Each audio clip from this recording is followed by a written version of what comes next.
Hello everyone, आपका एक बार फिर से वेलकम करते हैं आज के हमारे इस फ्रेश वीडियो पे। तो आज इस वीडियो के अंदर मैं आपके साथ डिस्कस करने वाला हूं axis quant fund diet growth के बारे में। इसमें मैं आपसे डिस्कस करूंगा कि ये जो axis quant fund diet growth है इसने पिछले 1 महीने, 6 महीने, 1 साल या फिर एनुअल रिटर्न क्या दिया है, आज के डेट में इसका एक एनएवी का प्राइस क्या है, ये कितने स्टार रेटिंग म्यूचुअल फंड है, इसमें आप मिनिमम एसआईपी अमाउंट क्या लगा सकते हैं और इसका फंड साइज क्या है। साथ ही साथ मैं आपसे डिस्कस करूंगा इसके अंदर कौन कौन सा स्टॉक लिस्टेड है और अगर आप इस म्यूचुअल फंड में कुछ पैसा जमा किए होते तो पिछले 3 महीने, 6 महीने, 1 साल के अंदर आपको क्या रिटर्न देखने को मिलता। और लास्ट में मैं आपसे डिस्कस करूंगा कि क्या हमें axis quant fund diet growth के अंदर इन्वेस्टमेंट करना चाहिए या फिर नहीं करना चाहिए। अगर आपने ऑलरेडी इन्वेस्ट किया है तो क्या आप अपना एसआईपी या फिर लमसम को कंटिन्यू रखेंगे या फिर इससे अपना पैसा निकाल लेंगे। सबसे पहले इसकी 1 महीने के रिटर्न के ऊपर बात करते हैं तो 1 महीने में जो रिटर्न है वो है 0.31% का। 6 महीने के रिटर्न के ऊपर बात करते हैं तो 6 महीने में रिटर्न है 19.75% का। 1 साल के रिटर्न के ऊपर बात करते हैं तो 1 साल में रिटर्न है 37.26% का। और अगर एनुअल रिटर्न की बात करें तो एनुअल रिटर्न है 18.57% का। अब हम लोग एनएवी के ऊपर बात करते हैं तो आज के डेट में इसका एक एनएवी का प्राइस है 16 रुपया 43 पैसा। रेटिंग की बात करें तो इसको किसी प्रकार का रेटिंग नहीं मिला हुआ है। इसमें आप मिनिमम एसआईपी अमाउंट 100 रुपया का लगा सकते हैं और इसका फंड साइज है 1062 करोड़ का। अब बात करते हैं अगर आप इस म्यूचुअल फंड के अंदर मंथली कुछ पैसा जमा किए होते तो फिर आपको क्या रिटर्न देखने को मिलता। इससे पहले अगर आपने अभी तक आप स्टॉक पे अपना अकाउंट ओपन नहीं किया है और करना चाहते हैं तो इस वीडियो के डिस्क्रिप्शन में मैंने अपना रेफरल लिंक दिया है। अगर आप मेरे रेफरल लिंक से ज्वाइन करेंगे तो फिर आपको कुछ रिवार्ड्स मिलेगा और अकाउंट ओपनिंग या फिर अकाउंट मेंटेनेंस का आपको कोई भी चार्ज नहीं लगेगा। बात करते हैं अगर आप इस म्यूचुअल फंड के अंदर 5,000 रुपया पर मंथ जमा किए होते तो 3 महीने में आपका पैसा जमा होता 15,000, आपको मिलता 15,132 रुपया। 6 महीने की बात करते हैं तो 6 महीने में आपका पैसा जमा होता 30,000, आपको मिलता है 31,599 रुपया। 1 साल की बात करते हैं तो 1 साल में आपका पैसा जमा होता है 60,000, आपको मिलता 69,465 रुपया। अब बात करते हैं आप अगर इस म्यूचुअल फंड के अंदर एक बार में 1 लाख रुपए का लमसम किया होता है तो 3 महीने में आपका 1 लाख रुपया 1,0871 रुपया होता है।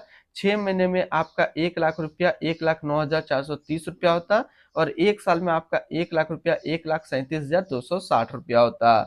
होल्डिंग की अगर बात करें तो इसके अंदर जो टोटल स्टॉक लिस्टेड है वो टोटल 49 स्टॉक लिस्टेड है। अगर हम इसमें टॉप 10 स्टॉक और उसके सेक्टर वाइज देखते हैं तो पहला नाम आता है आईसीआईसी बैंक लिमिटेड फाइनेंशियल क्षेत्र, लर्सन एंड टर्बो limited construction, NTPC limited energy, Bajaj auto limited automobiles, power grid corporation of India limited energy, coal India limited energy, HDFC bank limited financial, Tata motors limited automobile, Torrent limited service, ITC limited consumer staples के क्षेत्र में है।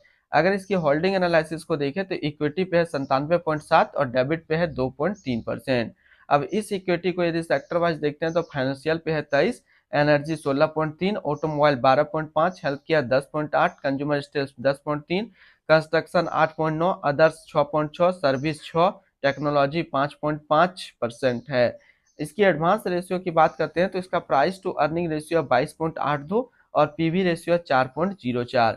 अगर आप इस mutual fund के अंदर अपना पैसा इन्वेस्ट करना चाहते हैं तो मिनिमम लमसम आपको 100 रुपया का करना होगा और अगर एसआईपी करते हैं तो मिनिमम एसआईपी आपको 100 रुपया का करना होगा। अब हम लोग रिटर्न रैंकिंग के ऊपर बात करते हैं, वहीं पे आपको समझ में आएगा सारा चीज। तो सबसे पहले हम लोग बात कर लेते हैं axis quant fund diet growth का जो फंड रिटर्न है 3 महीने का वो 3.5 है, 6 महीने का 21.9, 1 साल का 40 और एनुअल है 65.6 का। वहीं पे इस कैटेगरी का जो एवरेज रिटर्न रहता है 1 साल में वो 44.9 रहता है। अगर आपको इसके आसपास सिमिलर फंड्स देखना हो तो इसके आसपास जो सिमिलर फंड्स है वो है quant infrastructure fund diet growth, Kotak infrastructure and economic reform fund diet growth, Sundaram financial service opportunity fund diet growth, Nippon India banking and financial service fund diet growth and SBI health care opportunity fund diet plan growth. तो इसके आसपास इतने सारे इसके similar funds है। इसकी expense ratio की बात करते हैं तो इसका एक्सपेंस रेशियो 0.96% का। एग्जिट लोड की बात कर लेते हैं। अगर आप इन्वेस्ट किया हुआ पैसा 365 दिनों के अंदर अपना इन्वेस्टमेंट का 10% से ज्यादा निकालते हैं तो फिर आपको 1% का एग्जिट लोड देना होगा। और स्टैम्प ड्यूटी की बात करते हैं तो स्टैम्प ड्यूटी है 0.005%। अब हम लोग बात कर लेते हैं इसकी fund house and investment objects को। तो axis mutual fund total assist में इंडिया पे नंबर 7 पे रैंक करता है। ये म्यूचुअल फंड स्टार्ट हुआ 4 सितंबर 2009 को। इसका टोटल असिस्ट अंडर मैनेजमेंट है 2,86,670 करोड़ का। बात करते हैं axis quant fund direct growth. ये एक इक्विटी म्यूचुअल फंड है जो कि लॉन्च किया गया है एक्सिस म्यूचुअल फंड की तरफ से। यह म्यूचुअल फंड स्टार्ट हुआ 4 सितंबर 2009 को। हितेश दास अभी इसका करंट फंड मैनेजर है। इस फंड का करेंटली असिस्ट अंडर मैनेजमेंट है 2,86,670 करोड़ का और लेटेस्ट ने भी है 16 रुपया 43 पैसा। बात करते हैं axis quant fund direct growth. ये एक काफी हाई रिस्क म्यूचुअल फंड है। इसमें मिनिमम एसआईपी अमाउंट 100 रुपया का सेट किया गया है और मिनिमम लमसम भी 100 रुपया का सेट किया गया है। अगर आप इन्वेस्ट किया हुआ पैसा 365 दिनों के अंदर यानी कि 1 साल के अंदर अपना इन्वेस्टमेंट का 10% से ज्यादा निकालेंगे तो फिर आपको 1% का एग्जिट लोड देना होगा। तो आज इस वीडियो के अंदर मैंने आपके साथ डिस्कस किया axis quant fund direct growth के बारे में। फिर मिलते हैं हम लोग नेक्स्ट कोई इस तरीके का वीडियो की अच्छी जानकारी को लेकर के।